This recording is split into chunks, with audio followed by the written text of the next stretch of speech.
Nós vamos abrir, irmãos, a palavra de Deus no Evangelho de Mateus, capítulo 10. E vamos ler dos versos 34 a 39, palavras do Senhor Jesus aos seus discípulos.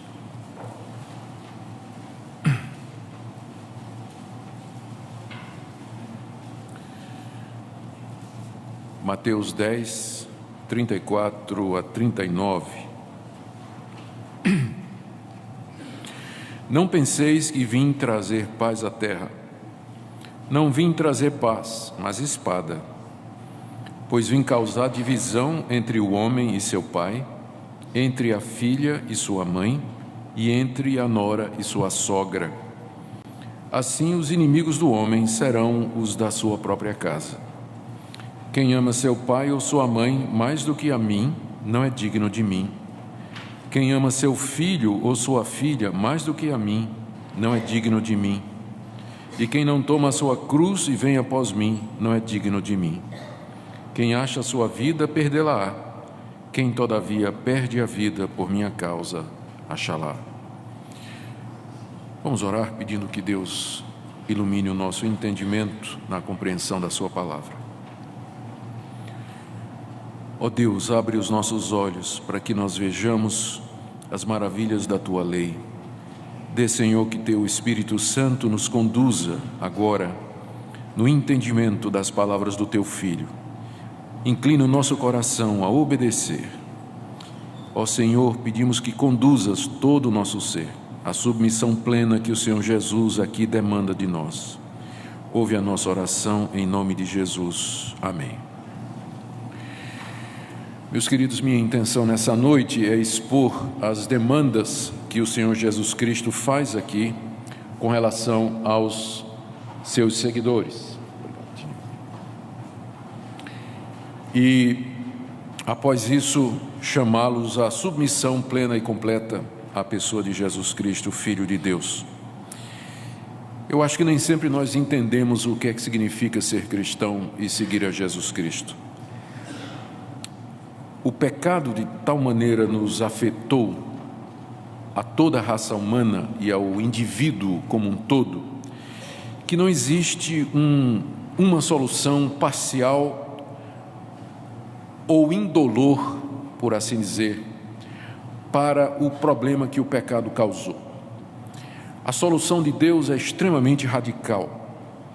E Cristo aqui apresenta essa solução de maneira clara. As demandas que Jesus Cristo faz aqui para as pessoas que se dizem cristãs ou que querem segui-lo são demandas extremamente radicais. E eu acho que às vezes nós não estamos entendendo isso. Nós às vezes pensamos que ser cristão, ser evangélico, ser crente é uma opção que você faz no meio de tantas outras tradições religiosas. E com frequência essa escolha é feita sem que nós tenhamos ideia do que é que representa de fato ser um seguidor de Jesus Cristo. Eu tenho para mim que se nós entendêssemos o que é que Jesus requer de nós, o número de seguidores de Jesus seria bem menor do que é. Bem menor do que é. É exatamente porque existe tantos conceitos errados a respeito do que é ser cristão ou de quem é Jesus Cristo, que é preciso sempre voltar a esses ensinos básicos do Senhor, para que nós estejamos seguros de que de fato queremos ser cristãos e o que está envolvido nisso tudo. Jesus disse estas palavras aos seus discípulos quando os mandou em missão. A missão começa aí no capítulo 10, verso 1. Jesus chama seus 12 discípulos, lhes dá autoridade para os expelir e curar toda sorte de doenças e enfermidades. E verso 5, ele os envia com as seguintes instruções. E aí vem uma série de instruções que o Senhor deu aos discípulos, à medida que eles iam de cidade em cidade, de vila em vila, pregando e anunciando o Evangelho. Ele lhes dá algumas admoestações sobre como deveriam se comportar, como deveriam se conduzir nas casas que os recebessem, os encoraja diante das dificuldades. E aqui, no trecho que nós lemos, ele apresenta com clareza as demandas que serão exigidas não só dos 12 que ele está enviando, mas também daqueles que quiserem escutar a mensagem dos 12 e se tornar cristãos. São 3 demandas que Jesus faz aqui, nós queremos ver uma por uma. A primeira delas é que nós, se quisermos ser cristãos, nós temos que estar dispostos a sofrer por causa de Jesus. Devemos estar dispostos a sofrer por causa dele. Se nós estamos pensando que o cristianismo é uma religião que veio para nos livrar dos nossos problemas, nos trazer paz e tranquilidade e uma vida relativamente tranquila, nós estamos muito enganados. Porque aqui a primeira coisa que Jesus nos diz é que nós temos que estar dispostos a sofrer por causa dele. A razão, ele dá no verso 34, é que não devemos pensar que ele veio trazer paz à terra. Cristo não veio trazer paz à terra. Na verdade, ele diz aqui que ele veio trazer espada. Ele não veio trazer paz, ele veio trazer espada. O que ele não quis dizer com isso? Quando ele diz que não veio trazer paz, nós não estamos aqui querendo dizer que o Senhor Jesus não trouxe paz de nenhum tipo, porque na verdade ele trouxe paz entre nós e Deus, através do seu sacrifício na cruz, tendo pago a nossa culpa, sofrido o castigo que nos era merecido e justo, ele nos reconcilia com Deus e nós temos paz com Deus. E por causa disso nós também podemos ter paz com outras pessoas. Mas o alvo dele, quando ele disse que não veio trazer paz à terra, é que ele não veio da sua primeira vez, da sua primeira vinda, estabelecer aquele reino messiânico de paz que os judeus tanto ansiavam e que os profetas prometeram no Antigo Testamento. Ele não veio resolver todos os problemas do mundo, quando ele veio a esse mundo, a essa terra, 2000 anos atrás. Ele não veio pregar paz e amor, como os falsos profetas na época dos judeus e nos dias de hoje, que querem transformar Jesus no arauto da paz.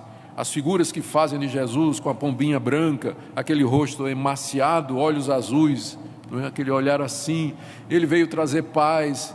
Esse não é o Jesus viril que o Novo Testamento apresenta. O Novo Testamento diz, como ele diz, não pensem que eu vim trazer paz, eu não vim resolver os problemas do mundo agora, eu não vim instalar um reino onde todos vão viver em harmonia, eu não vim acabar com as guerras e as polêmicas, não foi isso que eu vim fazer.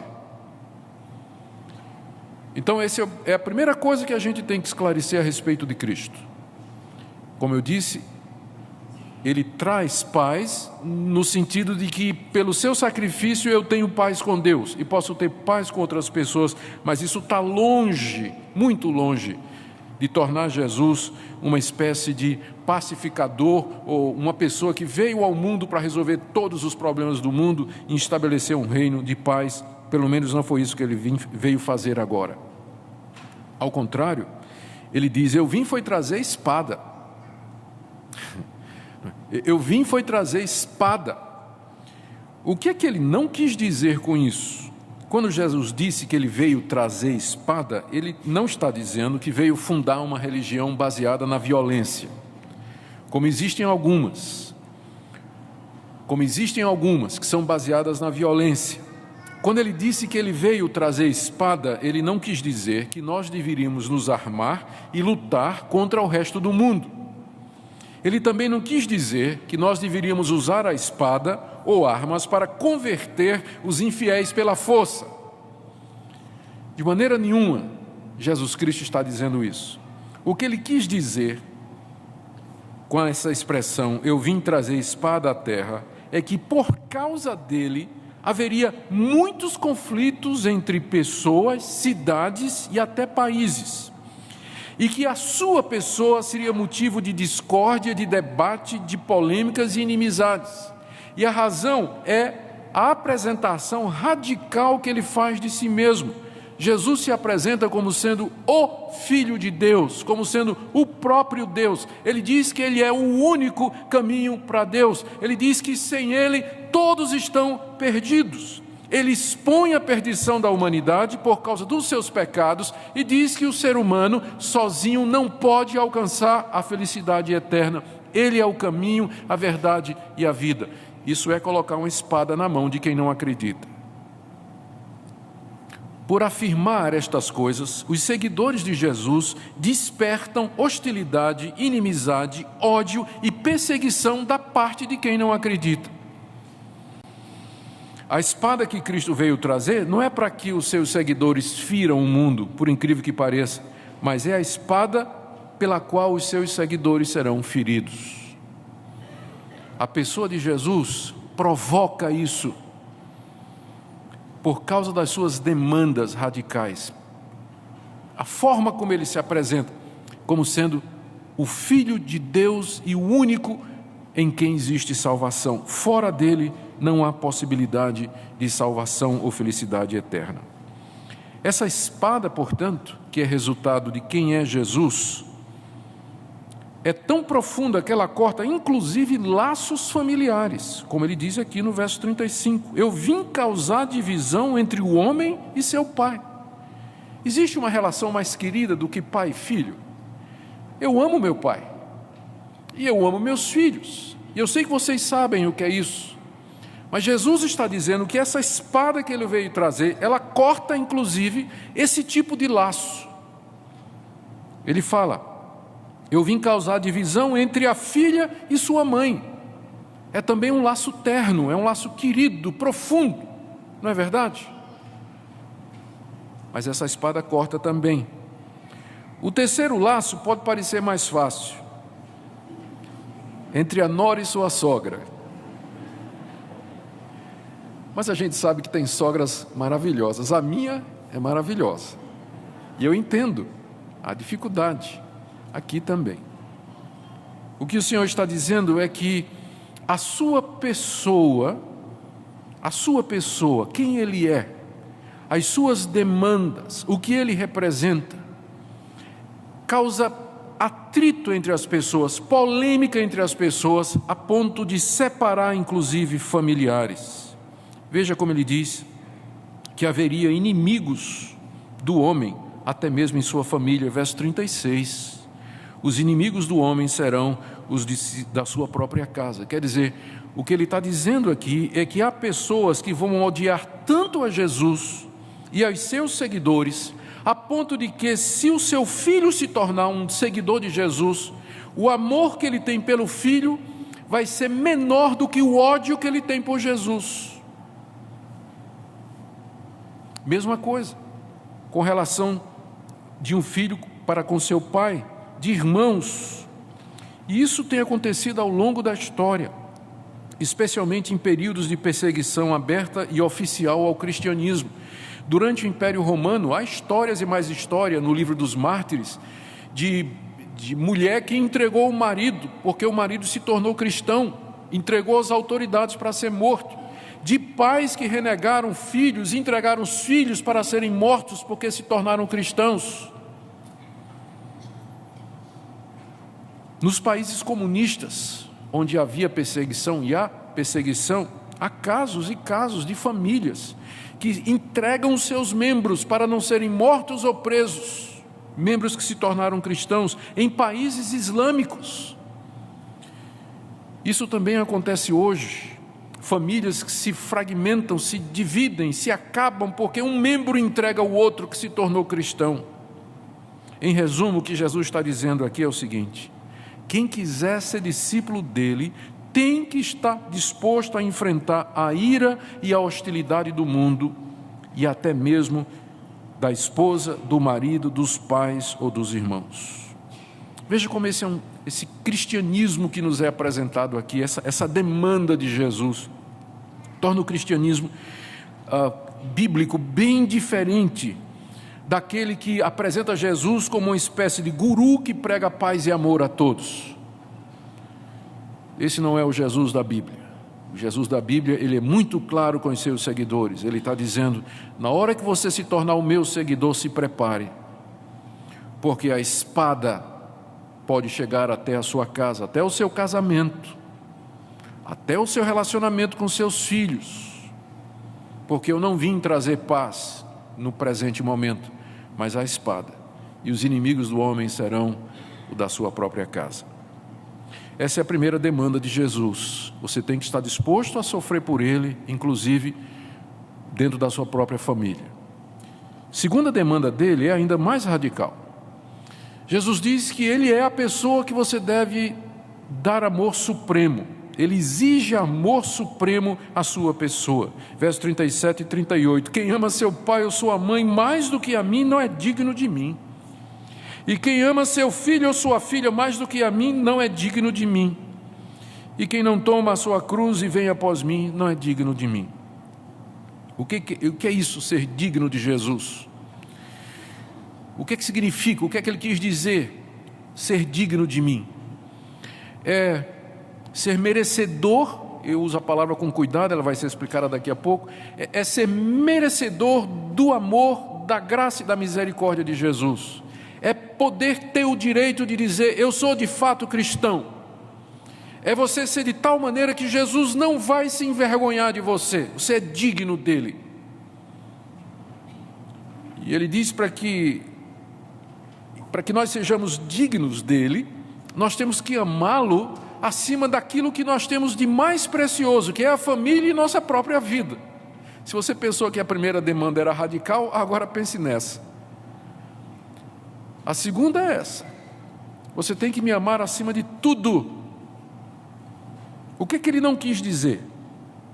Presta atenção. O que ele não quis dizer quando ele disse que se nós não o amarmos mais do que pai ou mãe, nós não somos dignos dele, igualmente filho ou filha?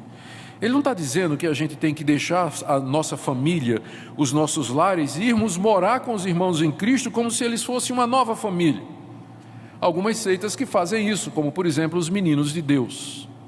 É uma seita muito antiga, ela atua especialmente entre jovens nas universidades e escolas, se apresentam como irmãos em Cristo Jesus e tiram os jovens dos seus lares para ir morar em comunidades, para ir morar em acampamentos. O jovem, o moço, a moça, larga a família, larga o pai, mãe, estudos e vai morar com outros jovens em acampamentos, retiros que eles têm. É uma seita muito perigosa. Não é isso que Jesus está dizendo. Ele não está nos incentivando a abandonar nossa família, muito menos que negligenciemos as nossas obrigações com os familiares. Por exemplo, ele não está aqui encorajando você a se envolver tanto nas atividades da igreja que você esqueça as suas obrigações como esposa, como marido, como filho. Não é isso que ele está dizendo aqui. O que ele quer dizer com isso é que o nosso amor a ele, Jesus, deve superar qualquer outro amor que nós tenhamos, inclusive o amor aos parentes e familiares. Isso porque o nosso relacionamento com ele é superior aos laços familiares e terrenos. Isso é alguma coisa que nós precisamos entender muito claro.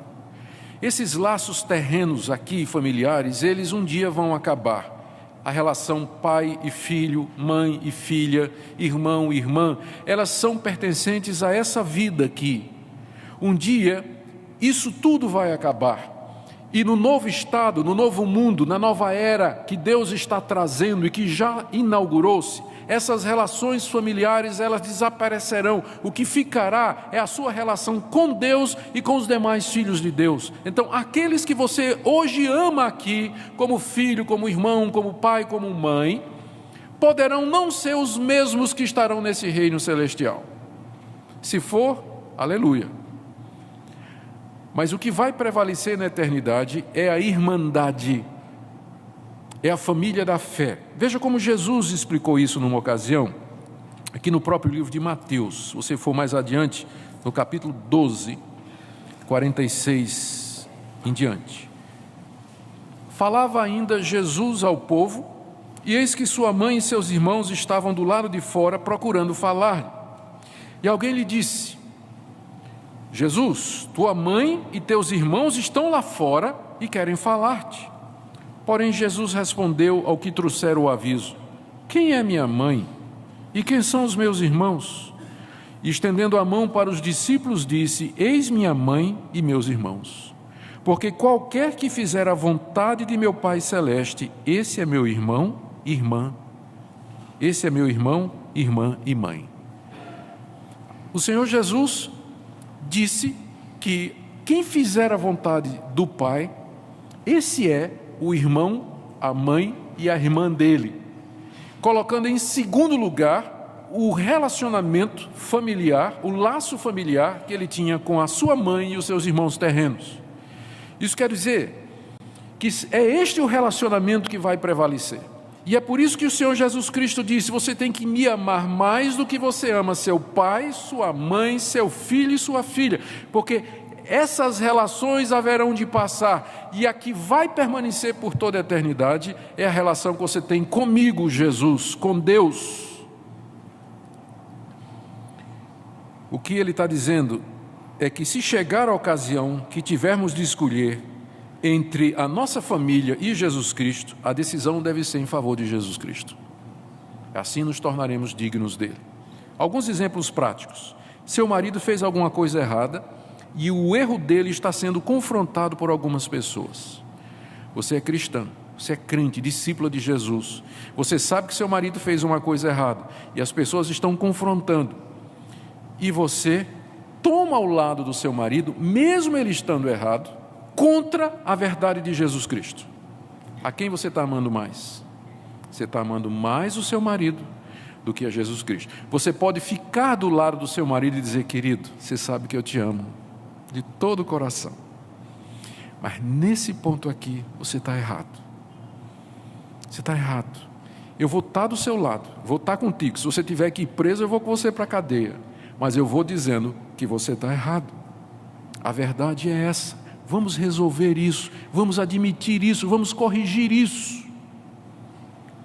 Tem pessoas que, nesse particular, elas preferem ofender a Cristo e a verdade e ficar do lado do familiar. Ou, por exemplo, seu filho fez alguma coisa errada na escola. Isso é muito comum. Eu já vi casais que se dizem crentes ir na escola para defender que o filho bateu na professora. Porque é filho. Não está amando Jesus mais do que ao filho. Porque o certo é deixar o filho ser corrigido mesmo. Chegar para ele e dizer: filho, você sabe que nós amamos você. E nós vamos estar do seu lado sempre. Mas você está errado e você precisa ser corrigido. E você vai aceitar essa disciplina e essa correção. Às vezes nós defendemos os nossos por causa desses laços. Outra situação. Parentes seus se envolvem numa briga com os sócios da empresa e você sabe que os seus parentes estão errados, mas você toma partido do parente. Mesmo sabendo que eles erraram, eles fizeram a coisa errada toda, houve briga, muito comum, né? Briga de sócio. Você toma o partido dos parentes, mesmo sabendo que eles estão errados. Ou uma outra situação, eu estou imaginando situações, poderia ter aqui uma lista de umas 30 situações, né? Imagine a sua, eu estou fazendo algumas aqui. Imagine que os seus familiares pedem para você fazer um favor que ao final representa algo ilegal ou errado. Por exemplo, você é diretor de uma empresa que está fazendo um exame de seleção e o seu sobrinho está fazendo o exame. Aí chega a sua irmã e diz: ô, irmão, dá um jeitinho aí, né? É teu sobrinho, afinal. Dá uma forcinha. Não é isso? As pessoas às vezes querem usar os laços familiares para nos levar a fazer coisas que são contra Jesus. Em resumo, o que ele está dizendo é o seguinte: quem quiser segui-lo tem que estar disposto a tomar a sua cruz. O resumo é esse aí. O resumo é esse aí do verso 38. Quem não tomar a sua cruz e seguir após mim não é digno de mim. A cruz era um instrumento de morte. Os condenados à morte, à cruz, morte de cruz naquela época, eles carregavam a cruz nas costas até o local da execução. Foi isso que fizeram o Senhor Jesus fazer até uma parte do caminho, até que o Cireneu tomou a cruz de Cristo e levou. A figura aqui é que nós diariamente temos que morrer para nós mesmos e para nossa vontade e nos submeter a Jesus. É isso que significa tomar a cruz. Às vezes as pessoas dizem assim: essa doença é minha cruz. Não, doença não é isso o sentido de tomar a cruz. A cruz aqui é instrumento de morte, de você mortificar a você mesmo, a sua vontade, de você morrer para o seu eu, para que você possa seguir a Cristo, porque nada menos do que isso é exigido por Ele. Ele quer amor supremo, dedicação suprema, maior do que o amor à sua família e maior do que amor a você mesmo, que é o ponto seguinte, terceira demanda e a mais radical de todas. Verso 39. Quem acha a sua vida, perdê-la-á. Quem todavia perde a vida por minha causa, achá-la-á. Esse é um dos ensinamentos que Jesus mais repetiu. Ele aparece cerca de 6 vezes nos 4 evangelhos. O que ele quis dizer com isso? Quem acha a sua vida vai perdê-la. Achar a vida significa ser bem-sucedido aqui nesse mundo de acordo com os padrões do mundo. Significa você se realizar profissionalmente, satisfazer seus desejos, ter independência financeira, fazer tudo o que você quiser, de acordo com o que você quiser, e Deus não tem nada a ver com isso. E você não tem lugar para Jesus, dedicou sua vida toda a fazer isso. Você pensa que você ganhou a vida, mas no final você perdeu. Quem acha a sua vida, não é? Quem acha a sua vida, no sentido de você luta, procura, se esforça, busca as coisas que as pessoas consideram como sendo as mais importantes nessa vida. O que significa perdê-la? A melhor resposta para isso é a parábola que Jesus contou do rico insensato, está lá em Lucas, capítulo 12.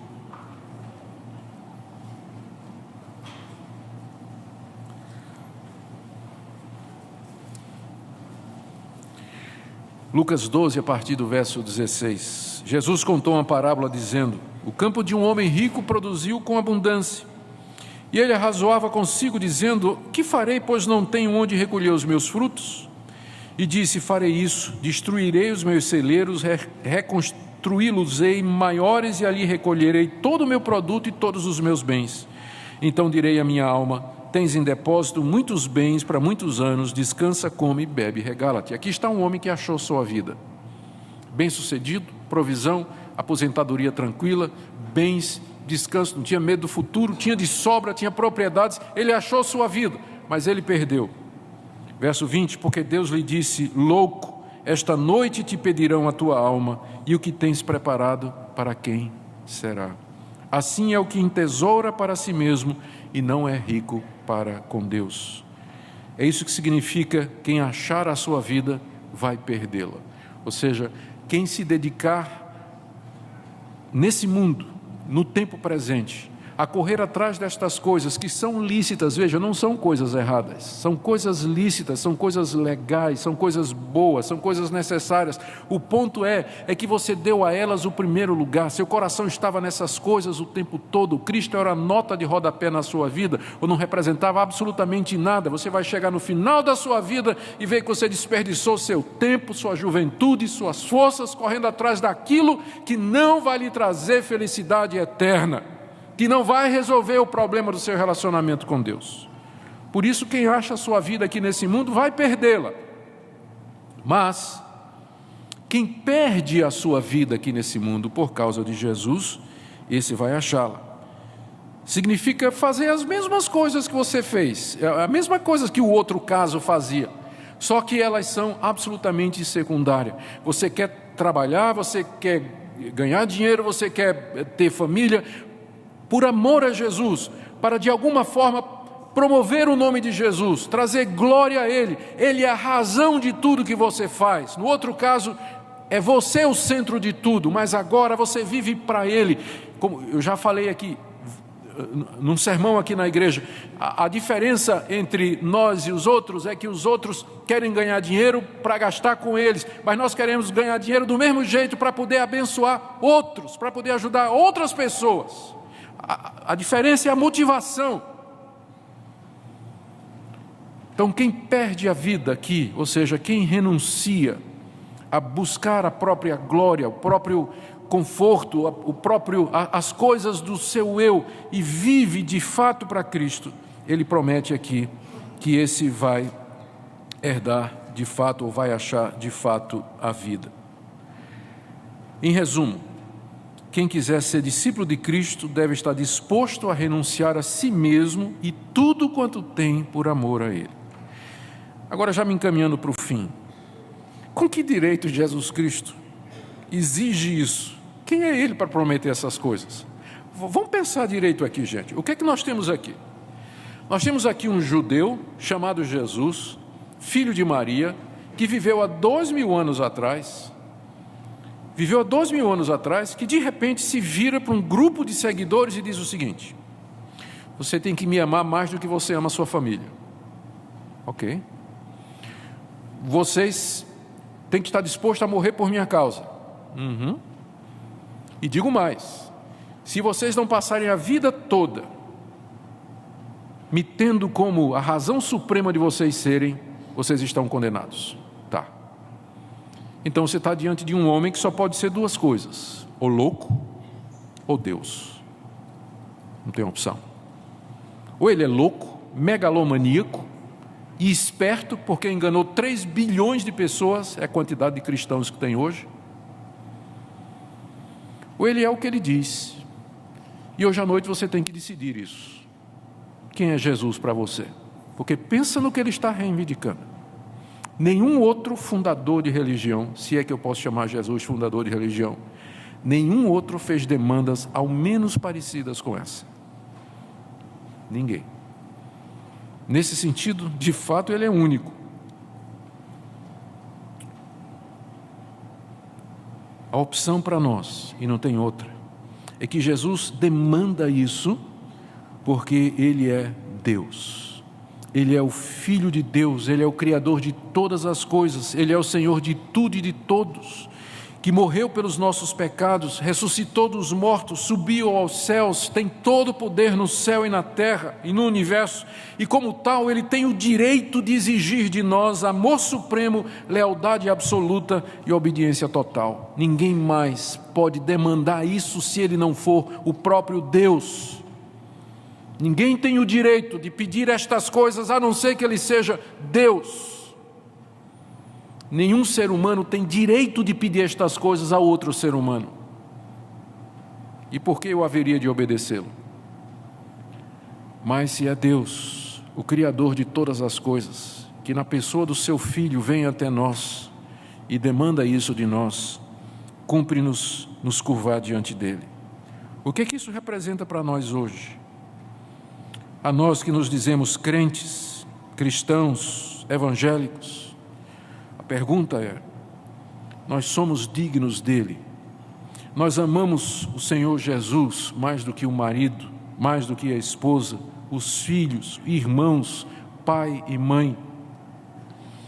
Estamos dispostos a renunciar a tudo o que temos e o que somos por amor a Jesus? Valorizamos a vida eterna que Ele nos promete mais do que a vida aqui nesse mundo? Ele tem o primeiro lugar na minha vida. Qual é a razão pela qual, às vezes, os cristãos são apáticos, descomprometidos? Eles não fazem diferença. Das duas, uma: ou porque nunca entenderam de fato quem é Jesus Cristo, ou porque entenderam, mas por alguma razão que vai desde a incredulidade até a covardia, eles não têm a disposição de assumir o que significa de fato ser cristão. Eu espero que você não esteja nessa relação nessa noite, mas o que eu quero nessa noite é convidar você a repensar a sua vida, a sua declaração de fé de que você é cristão. É mesmo? Olhe o que Ele exige de nós, olhe para os seus atos, olhe para as suas atitudes, para as suas escolhas, os planos que você tem feito. Qual o lugar de Cristo nesses planos? Para que você quer ir para a universidade? Por que você quer um emprego? Por que você quer arrumar uma família? Por que você está correndo atrás destas coisas? Qual a razão? Qual o lugar de Cristo na sua vida?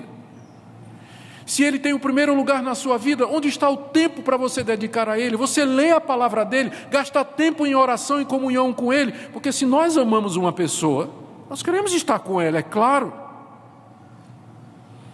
Mas eu quero que você examine sua vida nessa noite, que nessa noite você tome uma decisão. Ou eu sou um discípulo de Cristo nos moldes que Ele é, ou então é melhor fazer como muitos fizeram, e eu espero que não seja necessário, virar as costas e ir embora. Quando eles entenderam, muitos entenderam o que Jesus disse. Está lá no Evangelho de João, que quando ele acabou de dizer quem ele era, o que ele queria, muitos viraram as costas e foram embora. Por isso que eu disse para vocês, se nós entendêssemos quem é Jesus, o número de seguidores dele seria bem menor. Porque ele nunca esteve interessado em números. Nós é que ficamos, né, preocupados, vamos encher a igreja. Jesus nunca teve, ele na verdade estava expulsando gente, né, botando gente para fora.